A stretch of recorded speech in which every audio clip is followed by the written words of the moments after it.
You're listening to an Anazao Ministries podcast.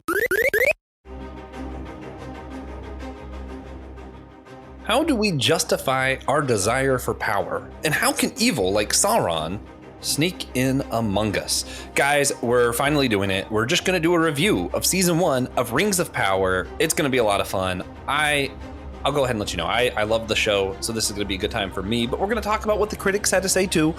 This is Systematic Geekology. We are the Priest to the Geeks. I am Joshua Knoll. I'm co-host of the Whole Church podcast. I do some other things. I exist. Lately, I've been into a ton of comics, so that's all I've really been geeking out on. Marvel's releasing a lot of new stuff. There's a weird like Edge of the Spider-Verse thing coming out with Dino Spider-Man. I'm excited for that. It's weird, but I love the weird stuff. And I'm here with Nick Polk. He does a lot of Tolkien stuff. I can't remember the name of the thing, so I'm sounding dumb right now. Nick, could you help me out? Yeah, dude. I co-hosted Tolkien Heads with Trip Fuller, and so it's still on the internet, and you can listen to Tolkien scholars and us totally nerd out about Lord of the Rings in a quasi-religious way. Yeah. And do you work for like the Tolkien Society, or you did, right? Yeah, so I'm still currently the production editor for their academic journal, which is called Malorn. And so I've been doing that since February of 2020. And so, yeah. Sweet. What you been geeking out on lately? So I am writing an academic paper on Tolkien and Avatar: The Last Airbender. So I have been rewatching Avatar: The Last Airbender and going through the comics and looking up academic articles on it. So I'm pretty pumped on that. That sounds like way too much fun. And we're here with another Avatar the Airbender fan, Elizabeth Pangling Clyde, teacher, chef, cool person. How's it going, Pang? Pretty good. Just trying to survive the last day before spring break. Yeah. You got this, champ. What have you been geeking out on?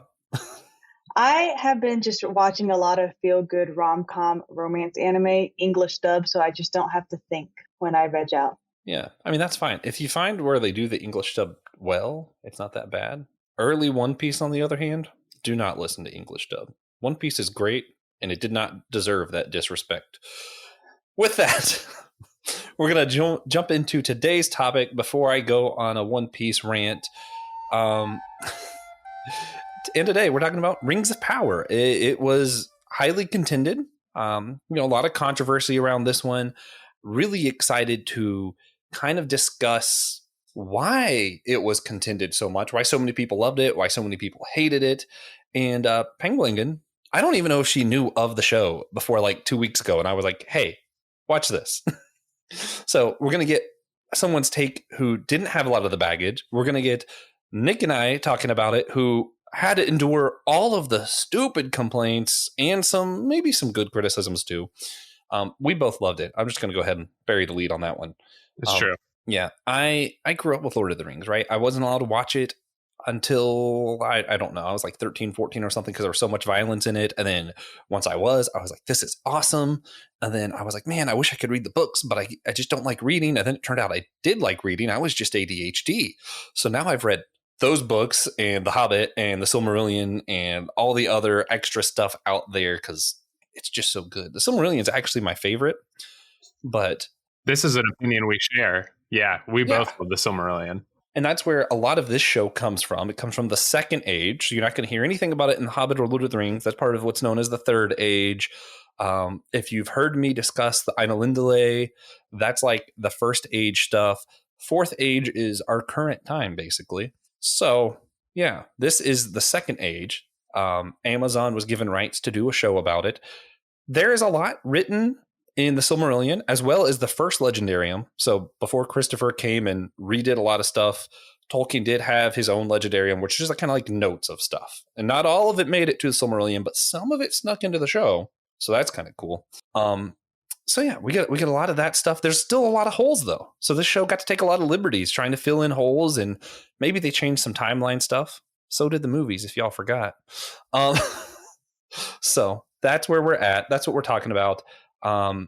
Nick, I know you love Tolkien. How long has this been a part of your life? So Lord of the Rings, or Tolkien in general, has kind of been part of my life for a long time. So my Nana owned a video rental store back in the late 80s, early 90s. She sold the business and brought all of her VHS home. And so I got to watch a lot of age inappropriate movies. But one of the age appropriate ones was the animated Rankin Bass Hobbit. So at that point, I didn't know anything about Tolkien, but watched The Hobbit as a kid growing up. And then, of course, the Peter Jackson films came out when I was in middle school. And eventually my whole family went and saw The Return of the King in theaters all together, made it a whole event, and then read The Lord of the Rings and The Hobbit and The Silmarillion in college. And that's where I did a super, super deep dive. And so I've been a Tolkien super nerd for probably around 10 years now. Yeah.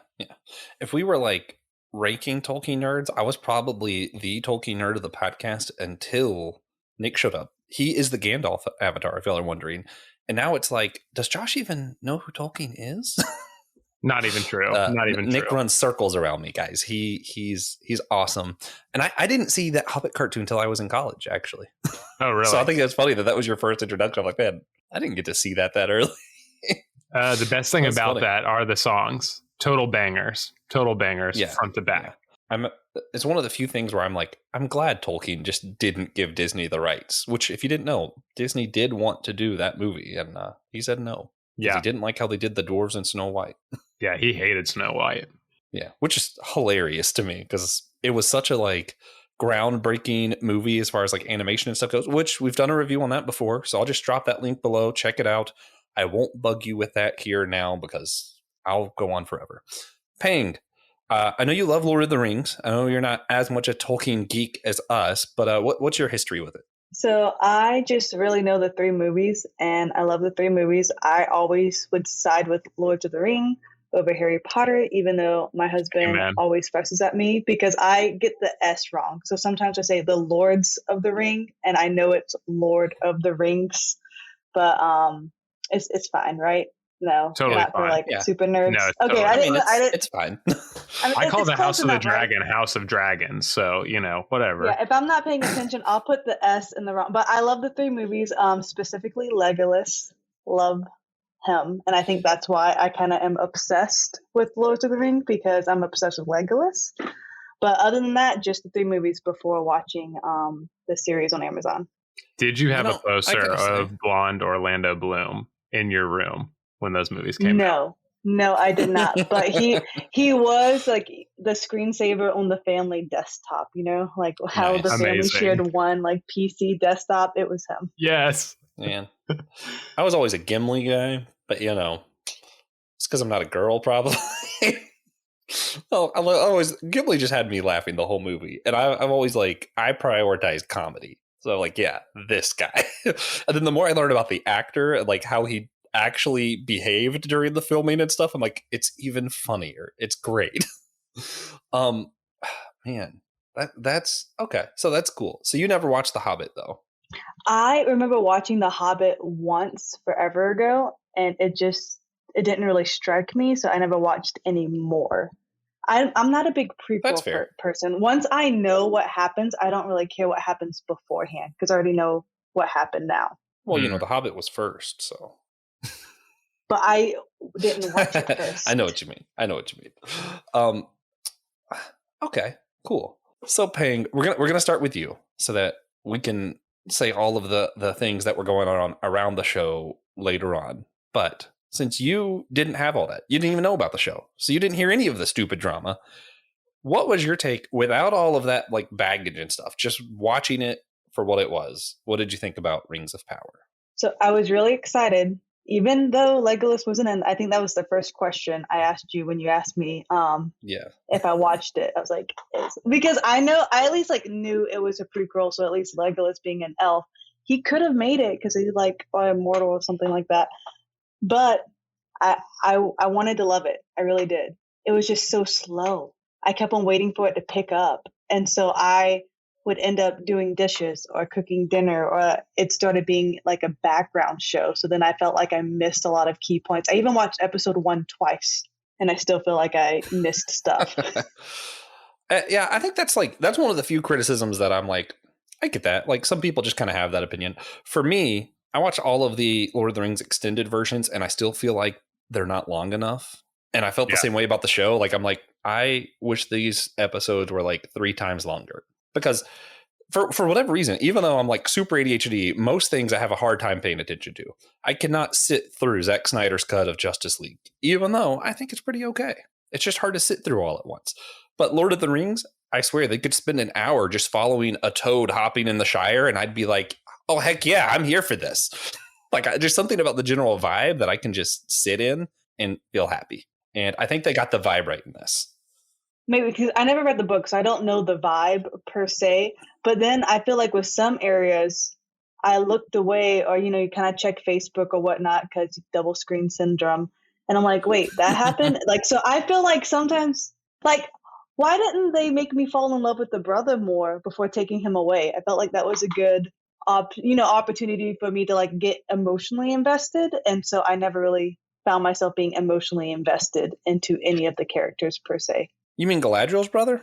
Yes. Like, all of a sudden I was like, do, a boat's floating, doing a life lesson, dead. What? I think that might be, which Nick might have to correct me on this, I think that might be because it was partially dealing with like some of the First Age stuff, and they couldn't get rights to a lot of that to actually go into it.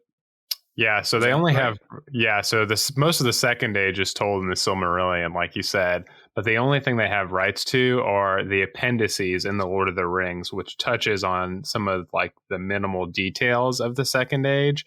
And so they had anything extra like that was in the Silmarillion, they had to basically go to the Tolkien estate and purchase. So I think Finrod might have been purchased extra to kind of give Galadriel that like revenge motivation.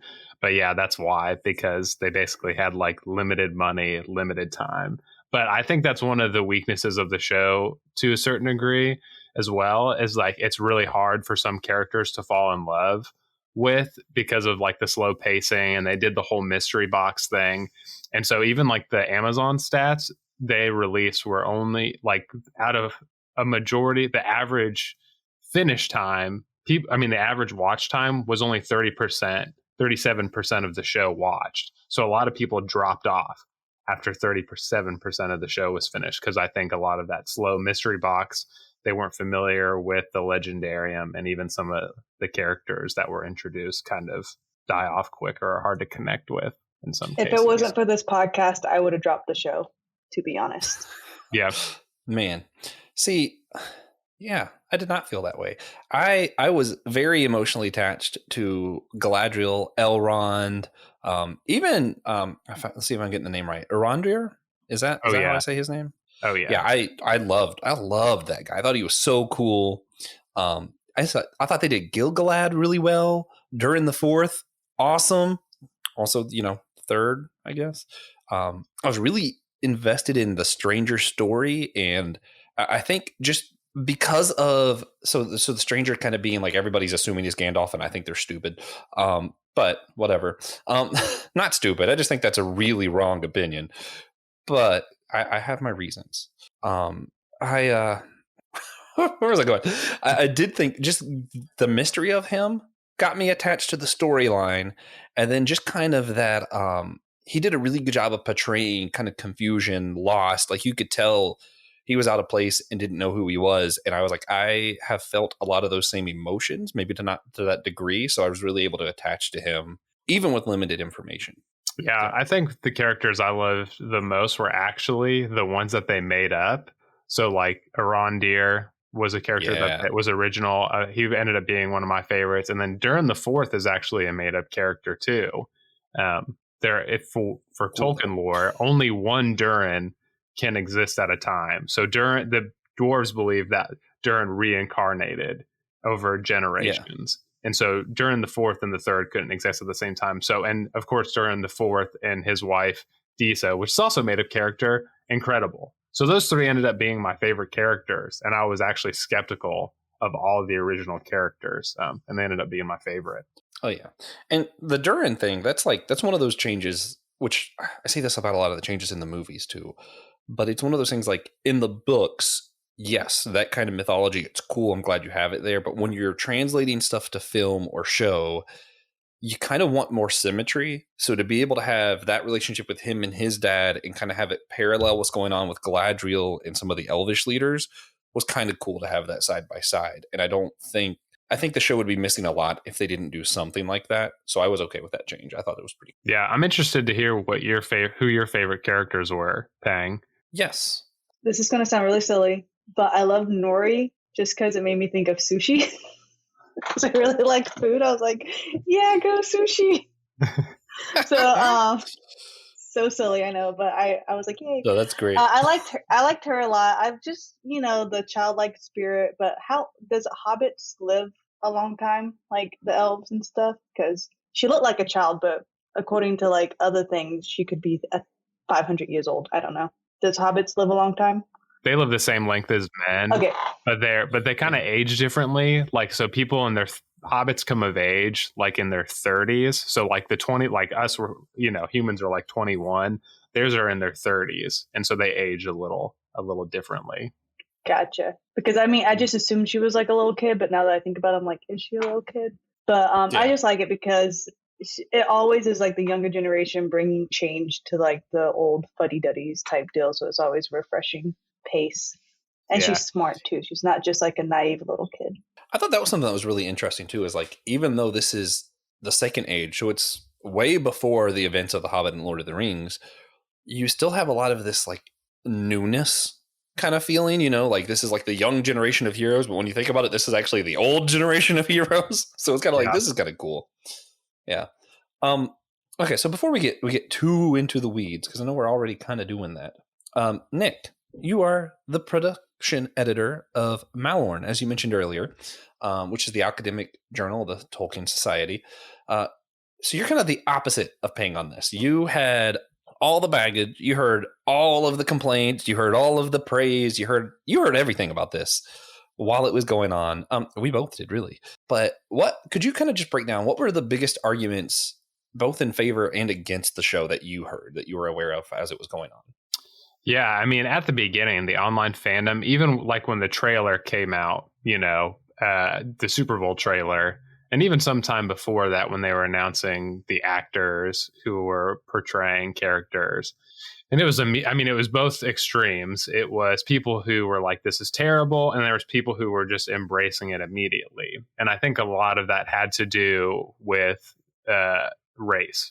In all honesty, the reason why people started raging was because Disa was black, and even Arondir, who is also black and Hispanic, and they were like, elves can't be this. This was Norse and Old English. There weren't any people who weren't white in England at this time, which is historically inaccurate anyway.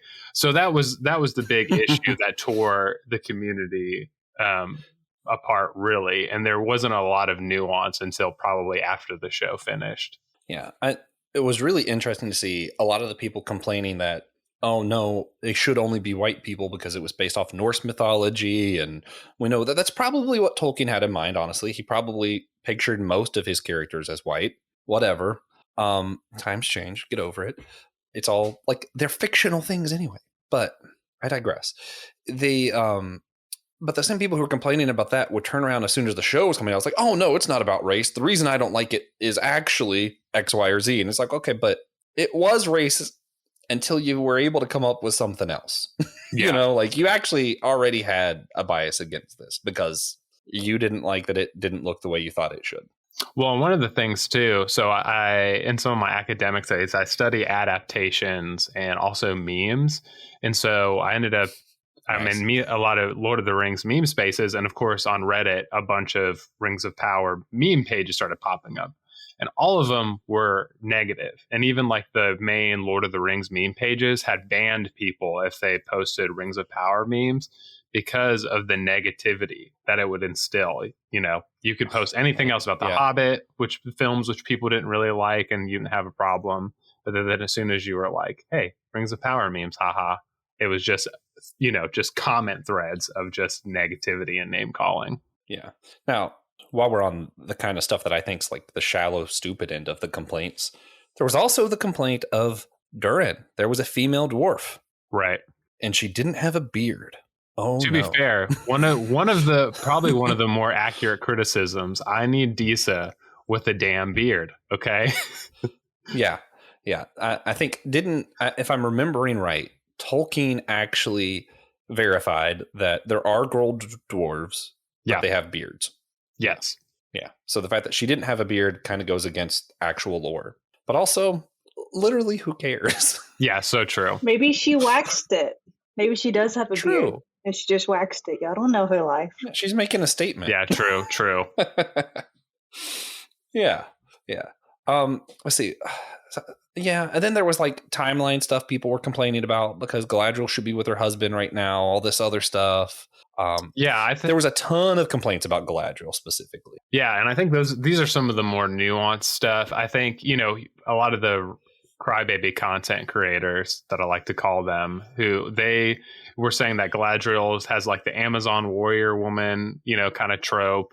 But in the text, and then Josh, you were pointing to that, she is a warrior, and she's filled with rage and revenge to try to kill Sauron for the destruction he has, and still, that he's committed against her family and her community and stuff like that. Yeah. One of the big complaints that I always just was like, man, you can tell someone's only seen the movies when right. Galadriel, it was they just wanted a female who was more powerful than everybody else because they just wanted to do like female power kind of thing. And I'm like, literally, Tolkien wrote in quote, she was the fairest and most powerful of the elves. That's just what it is. That's literally who she is. She's described as valiant. She's described as stubborn. That's literally the character. I'm sorry that it wasn't portrayed exactly like that in the movie, but that's the character that she's supposed to be. Yeah. Like, get over it. Yeah. And then the other thing, too, was the timeline. So the second age happens over thousands and thousands of years. And so part of it, too, Peng, you were talking about Finrod, is that they're having an issue because if they were to do it like time-wise correctly, they'd have to speed it up and more characters would be dead. And you'd go like 500 years later. And so they're really compressing the timeline for probably about 1,000 years or more. So, yeah. And, they changed the order and some of the timeline stuff in Lord of the Rings, too. And it's they took out huge Tom Bombadil wasn't even in the movies. Guys, I mean, you can't really complain about them changing the timeline that much. That's just kind of the nature of film and show and stuff. That's what's going to happen. Yeah, I will say I think that thankfully after the show, if the first season's finished, I think people have been focusing more on just like the writing now and the development of characters and the mystery box between the stranger and what's his name? Yeah. Haldir. Not Haldir. That's an elf. What's his name? The guy who I'm not. Our spoilers are allowed, right? Yes. Okay, yeah, it's Sauron. I'm the mystery box. Sauron, Gandalf and Sauron. And so I think people are like, okay, now since the mystery is over, what's going to happen now? There's still a mystery around the stranger, but yeah, that's true. They haven't officially said it's Gandalf. It's not Gandalf. It literally can't be. He's going to the east at the end, and it specifically said that he's never been to the east several times. So it can't be Gandalf. What if he never makes it to the east, even though he's planning to go to the east? It's not Gandalf. It just isn't. I hope it's not Gandalf. Also, that's just too obvious. But also, he's going to the east, and just the timeline of when he's meeting hobbits and stuff, it doesn't line up in so many ways. I'm like, they could change that much stuff. I just don't think they're going to. But the Sauron thing, this was my only actual complaint. Sauron cannot have anything to do with the creation of the Elven rings. That cannot happen. Yeah, the order shouldn't happen that way. He shouldn't have been there. Those shouldn't have been the first ones created. That was my biggest what? Because and that actually does have implications for how the One Ring works and how much Sauron actually can control. So it's kind of like, what are you doing here? So I rewatched that part really carefully. I don't think he ever touches the rings, so that might be their cop out. But I'm like, but he knows about them, and even in the lore, he doesn't know about them. So for people who don't know, Sauron influenced the shaping of a bunch of magic rings that are powerful amongst elves, men, and dwarves, and he has a direct participation in their creation. And so there might be some other rings and stuff with elves or other smithing of weapons of power that he could have been involved in. But the 3 rings were made in secret without Sauron's knowledge. And that's how, in The Lord of the Rings, Galadriel and Elrond are able to resist Sauron. Yeah.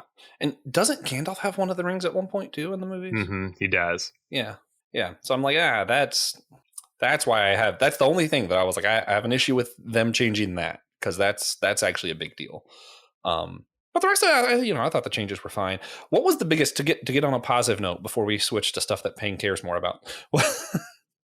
What was the biggest praise, like the most common thing that you heard in favor as far as criticisms go of the show? I think for people who weren't already mad about it, I think people really, as far as the people that I hang out with in my algorithm, I think it's the same similar thing where people enjoyed Galadriel, at least at the beginning, and some people are kind of mixed. But then also Disa and Durin, Elrond, people love them, and then also Arondir. Like that's something that's universally, like everyone's like, we love all these characters. They're written so well. We love them. They're endearing, all that stuff. Arondir was cool. I for some reason, that was the part that I thought Pang was going to attach to. Like, this is basically the Legolas because of he's this hot. show. Yeah. He's the Legolas of this show. All right. Did you not like him? No, I mean, I did think he was hot, but it is what it is. That's funny. I don't know. I also Snow Troll. That was so cool. Just watching her fight that in the first thing, I was like, I could just watch that one scene over and over, because she is just so cool in that, and it looks fun. Like, I was like, man, this is good TV. All right, okay, let's get off of all the stuff that was going on around it, and let's go straight for the punch. 0 to 10. How are we rating this one? Nick, do you want to go first or last? I'll go last. Okay, then I'll go first. Okay. You can Pang go in the middle either way. Because I for some reason I feel like she's going to be the lowest of us. Guys, I have a hard time.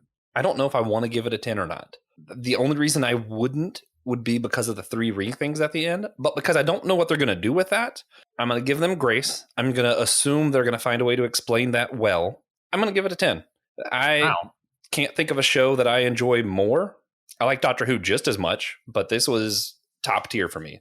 I loved every second. I could just, the way they did the scenes in the music, I could just watch, like the annoying like Zen thing that they do with the Star Wars things where they just do the planets. No, I can't get down with that. But if they did that with how this show did the Shire and all that, yeah, I'd just watch the atmosphere, enjoy the music. I'd be happy. I'd be a happy camper. Also, I'd camp there. That would be fun. Pang, how are you rating this one? I'm torn between like a 6 and a 6.5, just because it didn't hold my attention. I know it was still a good plot. It was so slow, and I'm like more of a quick like, no, I mean, you're slow enough for everyone, but this was just so slow, and I was really excited, and I wanted to watch it and get into it, and it was just hard. Even like my husband wasn't a fan. I mean, yeah, that's fair. That's a fair reason to not be a fan. Okay, Nick, we had a really high and a really low. Where are you going? It's I did not expect you to have a 10, Josh, and I love how excited you are and things like that. And even Pang, I've heard that same criticism from folks too. So I'm probably going to give it a 7.5, and here's why. I'm going to give different rankings. So I think 10 out of 10 for music and vibes and atmosphere and costuming and everything. The show, if I'm going to Middle Earth, they nailed it. Like, I'm in. I'm just the whole time.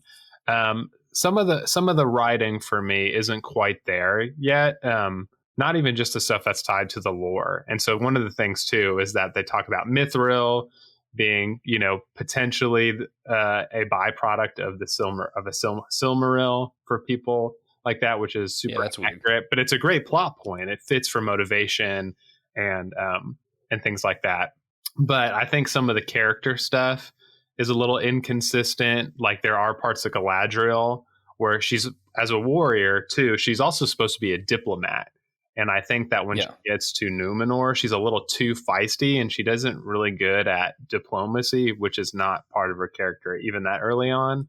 Yeah. So I want to see Galadriel develop into this warrior / also talented, adept diplomat. So that's how I am. So probably like 7 for character development and writing, 10 out of 10 for atmosphere and music. Okay. Yeah, that's fair. I feel like that averages out pretty well. I'm glad you went last. 6 isn't low. 6 is passing. I feel like a low would have been like a 2 or a 3. So I gave it a passing rating. See, I don't know what low is for you. You haven't rated enough things. Well, let's just say 1 out of 10. 1 through 10, just numerically speaking, 6 is not low. I guess, yeah. I see, because I know we do this a little bit different, because I feel like you think of rating more as like a grade. So when you say 6, I think like 60%, like teacher wise. Now, if I were to say 6, I mean above average, because it's rating, which is different from grading, because I'm comparing it. 10 is the best, not perfect. The show wasn't perfect, but I do think it's the best. 0 isn't completely bad. It's just the worst, because that's how ratings work. You're comparing things. You're not grading them. Anyway, this is one of those things that everybody disagrees with me, Peng. It's fine, but I'm just going to stick to it, because as far as like the the actual like words in the history of the words, it makes sense to me. So I'm just going to stick with it. I'm just going to argue it till I die. So we already talked about what we feel like they did right and wrong for the most part. I want to kind of get in some of the deeper topics for a little bit. You already mentioned a lot of the controversy was around race. Tolkien probably did think of the people as mostly white. Did the race factor play a part at all for you as far as like things go? I'm gonna throw it to both of you. I'm gonna be honest first, break the ice a little bit. It did kind of play a part for a minute, right? When it first started off, yeah, this doesn't look like the Middle Earth I'm used to. Like, it actually does look different because there's more diversity. So it didn't look quite the same. So it did kind of change it. I got used to it pretty quickly. Like, okay, yeah, no, it makes sense. It's fine. I got used to it. It was cool. I actually really appreciated a lot of that diversity.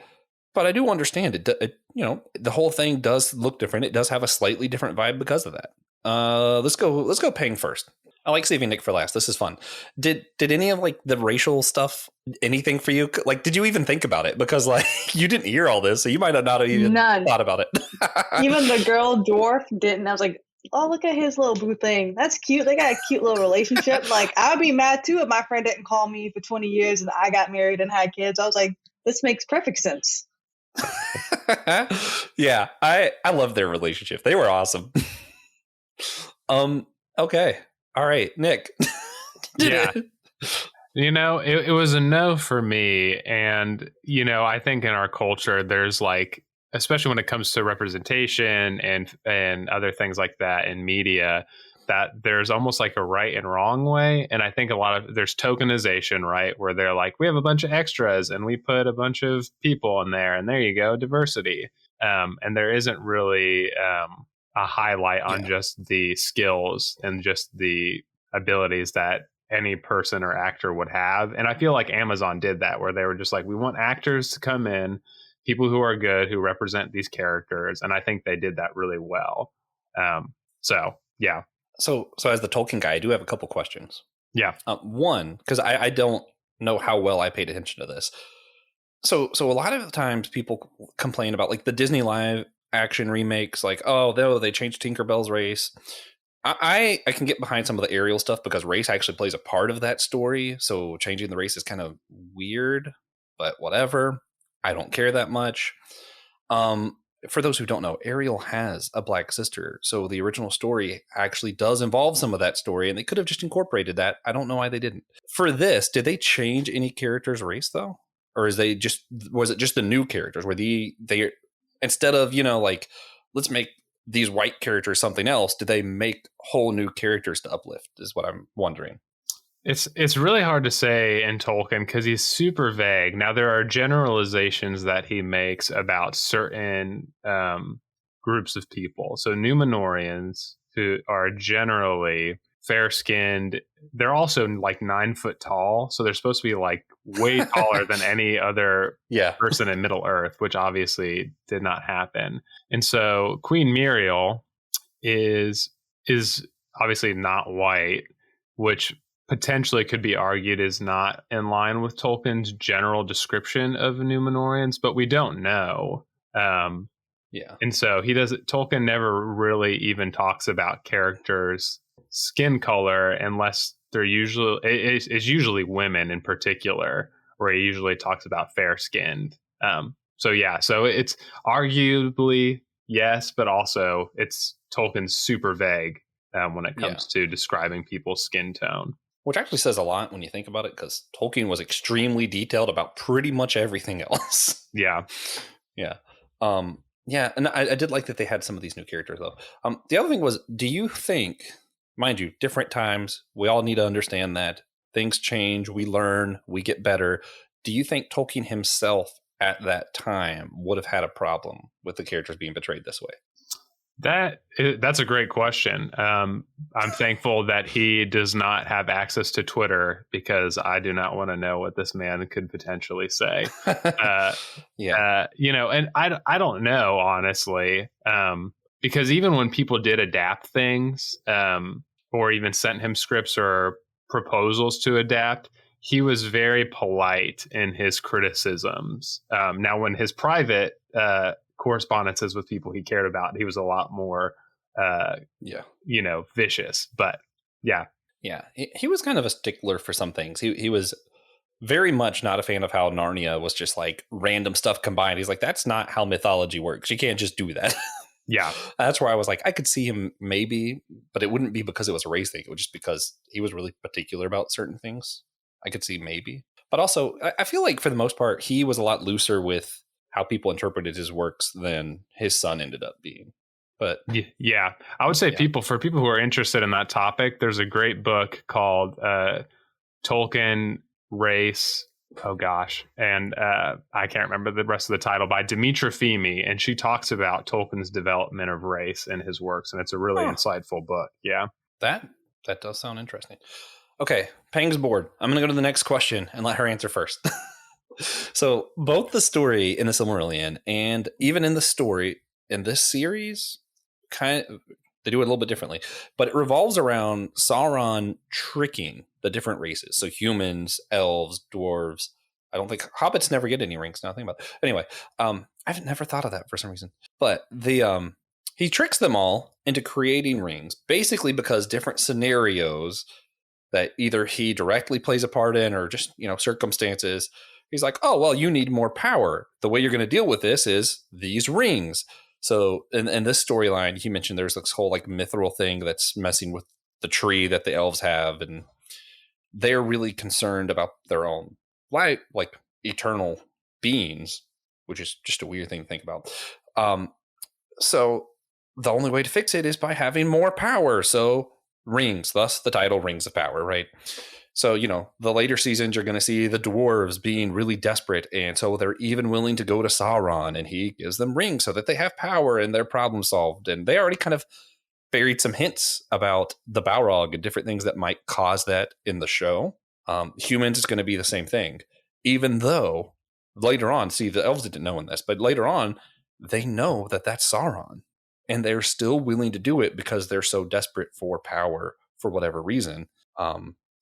So Pang,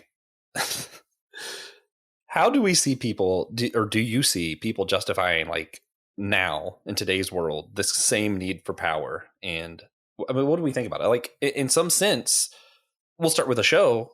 It made sense. The elves had to do whatever they could if they were going to live, right? Yeah, because immortality just wasn't long enough. They just had to be a little bit longer. We hear the phrase all the time, making a deal with the devil. And so it's obviously very much still a thing today where they would say it's the lesser of the two evils. Like, I have to do this because something else bad will happen if I don't do it. But it's always people looking at themselves and seeing what they can get ahead with. So you see it all the time in political settings where I'll promise you this, but you have to do this for me, and we don't care about the little guy. Yeah. Well, I mean, Since you brought up politics, you definitely see that. I mean, even just going to like the most general stuff that everybody knows about. Well, you know, we got to vote for Trump because otherwise we'll end up with a Democrat. Or, oh no, we got to vote anybody but Trump. Anyone's justifiable as long as they're not this guy, right? And we definitely just justify a need for power because the other side is just so bad. Yeah. Well, even in the church world too, just kind of like figuring out like what to do is like, well, we'll be okay with this issue because it's not as bad as this issue. And so it's people putting themselves at the center and seeing what is better for them. And so, and that's exactly why all the fighting and wars happen, because of like, well, we're looking out for our race and we need more power and we don't care how we will get it. Yeah, it's really interesting how often you hear from pastors or church organizations that are like truly concerned the church is losing power, that they're not going to have as many liberties in America and all this stuff. And I'm like, since when was power something we were supposed to care about? Yeah. Yeah. It's one of the things, it's awesome that y'all talked about this, because Tolkien himself, that's one of the main focuses of his whole legendarium, is that he actually had like a Latin term, and I feel like I brought this up here somewhere else, where he talks about the Catholic priest, because he was a Catholic. And so it's very political, just like in any other church organization or denomination. But he said basically the leader or the priest or the politician who deserved the power most was the one who wanted it least. And so you see that in his characters, where you've got even Frodo. He takes power not to wield it to fight fire with fire against Sauron, but to take it and destroy it, and to eliminate that access to power that could arguably that no one should have access to. And so I think that in the show, we see, I think right now we're on kind of the upward path of people wrestling with access to power, what that looks like. And we'll probably see the corruption of Numenor in the next season and them as a political power. But yeah. Well, while I'm here with two students, and since you mentioned some of the stuff that Tolkien said that kind of almost like they could see the future a little bit, Tolkien's best friend, C.S. Lewis, let me see if I can get in this right. Screwtape proposes a toast. So it's like the afterword of Screwtape. He's talking to the General Academy, and he's telling them, you know, how we're going to get more humans later on the line. And he starts talking about the education system and things that they're going to do. And man, it's pretty much what's happening in education in America right now.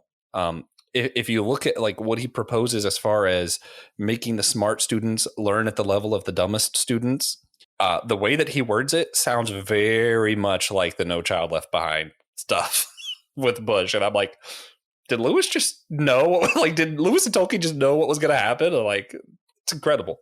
Yeah. Yeah, I haven't read that afterwards, so it's hard to say too in limited time in the education field. But I think so. I need to go and read that because that's interesting. Wild. Yeah. So we're talking about power. I know Pang and I already touched on it. Nick, where was my brain? Do you see the church kind of doing this power struggle too? Like, where do you see this, and like, how concerned should we be about justifying power? Because again, in some circumstances, it does make sense. You know, like if someone tries to do something, God forbid, to one of my family members, I'm going to be exerting power in that situation, right, if I can, to prevent evil. So I don't think it's always evil, but where do we draw the line of like, when should it be a red flag that we're justifying a need for power? Yeah, I think it depends on the degree of power too, and I think that was Tolkien's, type of a thing too. And I'm going to refer back in the church, but I think there's this.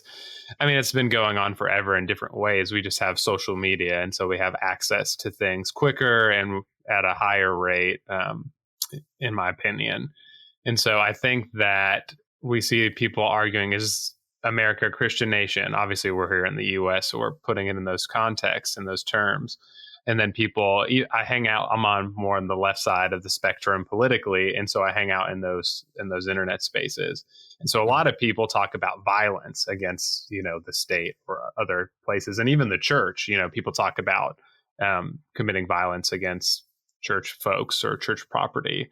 And I think that's also for me personally, I think that's the wrong way to go about it, because there's a great question that a philosopher asked. He said, what happens after the revolution? And it's just a reestablishment of power. You see that even in The Mandalorian and with the New Republic. You know what I mean? It's becoming more imperial-like after the revolution. And so I think that the power that we should have is the everyday person's power, which is to defend your family. I don't know, work the land, work at a job to pay and support your family, defend those that can't be defended. And I think that's exemplified in what Jesus does in his ministry. So this radical exemplification of nonviolent power. Yeah. I'm gonna take a page out of church history. I kind of think you can apply the same principles of Augustine's just war theory. If you're exerting power to protect somebody else who cannot protect themselves, or it will end up in less violence in the end, okay, fine. But if you're just doing it for yourself or to expand your own ability, I think that's when you're getting into this red flag. You're allowing Sauron in kind of door, So, let's end this on a more positive note. Let's talk favorite scene or plot line. I'll either one or both. Nick. Oh man, I think it's just everything with Elrond and Durin the Fourth. The jokes, like Peng had talked about when Durin is angry at Elrond when Elrond goes to visit. And he just, you could just feel the passion and the tears in his eyes when he's like, "You're my friend and you've been gone for 20 years, blah." It's everything. The scene, give me the meat and give it to me raw, will forever be a meme in my head. Man, that's great. One of my favorite characters. He was so cool. Peng, what do we got? So mine's kind of similar to Nick as well, because I love like the competition. Because who doesn't love friendly competitions? Like, who's better? Like, let's break some rocks and then just bury the hatchet. But since he said that one, I'll just go, I love the strangers and Nori's relationship. So yeah, that was great. Part of my speculation is because Gandalf is partial to the hobbits. He loves them, and I'm like, this is where his love started, because it's just so beautiful. And we'll see who's right and who's wrong if I watch next season. We'll see. I'll probably end up watching it just to hope that you're wrong. I'm just going to be so irritated if he actually makes it to the East and then they make him Gandalf. I'm going to be very irritated. There's a lot of things that I'm really just loose, whatever, change what you want. And then there's just these random things that I just hook onto, and I'm like, no, it said he never went to the East. Why, Josh? Why do you care? I don't know. I couldn't tell you. But man, for me, it's so cool. Honestly, I just really loved every single scene that had Galadriel fighting. It looked so freaking cool. Honestly, just the visual of it, I was like, man. From the moment she fought that troll, I was like, the moment somebody gets on YouTube, which this probably exists now, I gotta find it, and just makes a compilation of just all of her fight scenes, I could watch that every day. It was so much fun to watch her fight. It was awesome. Galadriel, the hardcore elven warrior. Let's go, baby. Yeah. The stubborn, valiant, most powerful, and fairest of the elves. Ooh, hey now. Yeah. She's just so cool. If you were confused about why Galadriel was she was the way in this, I have great news for you in the wrap up. Hey guys, welcome to the wrap up. For recommendations, I'm going to start off and recommend read The Fall of Numenor. It starts off with that beautiful description of Galadriel, and you'll be like, oh dang, they might not have even made her cool enough. She might even need to be cooler, perhaps. And you'd be right. She does. She just needs to continually grow in coolness. Nick, what's your recommendation for this one? So I'm already a Tolkien evangelist, so read everything Tolkien if you can. And then also, I'm also a big punk guy, and there's this band I've been getting into. They're called New Junk City out of Atlanta. They released a new album. So go to your streaming site, whatever you do, check out New Junk City. Excellent punk rock. Amazing. Nice. That reminds me. Meeting the Master from Greta Van Fleet came out the day of us recording this. Yeah. So if you haven't heard that yet, check it out. Don't become one of the toxic fans. They've gotten a lot of toxic fans these days, but check it out. Listen to it casually. That's what you should do. Okay. Good stuff. All right. Pang. What is your recommendation? Anime recommendation for the week, if you like a good Sherlock Holmes but a little darker, is Moriarty the Patriot. So it's pretty much a hero of justice that he's okay with breaking the law to get things even for the lesser people. That is one. And Holmes is like referenced in it too. So he actually ends up meeting like Sherlock Holmes in the anime, and so they're like dark and night. Day and night, you know what I mean? Trying to figure each other out. It's kind of fun. I don't watch a ton of anime, but man, I do love Sherlock Holmes. Fun, just random tidbit, and then we're going to end this. The author of Sherlock Holmes was, I forget what his job was, but he was not a very analytical person. So he made Sherlock Holmes to kind of see the other side of things. And the flip side of that, my favorite story of all time is Alice in Wonderland, which, for those who didn't know, was written by a logician. And it was a logician just showing what the opposite of logic would be. So very interesting juxtaposition. Yeah. Never thought about that. Read those two side by side, because you're reading an analytical character by not someone analytical, and then you're reading a story that's the opposite of logic from a logician. Fun thing to do if you ever just want to read a bunch for some reason. And with that, guys, do us a favor. If you're on Spotify or Apple Podcast, leave us a rating, write a quick review. It helps other people find the show. If not, go over to Podchaser. That's our preferred rating metric. So, go over there, drop a rating for us. We'd really appreciate it. Just takes a minute. You can also go to Patreon, where Pang is going to be doing a manga mustard soon. So if you want to hear her talk about more manga, because I don't know how to pronounce the word, you can go over there. Check it out. Patreon.com/systematic geekology. And of course, guys, we need you to do one very important favor for us. And remember that we're all a chosen people, a geekdom of priests.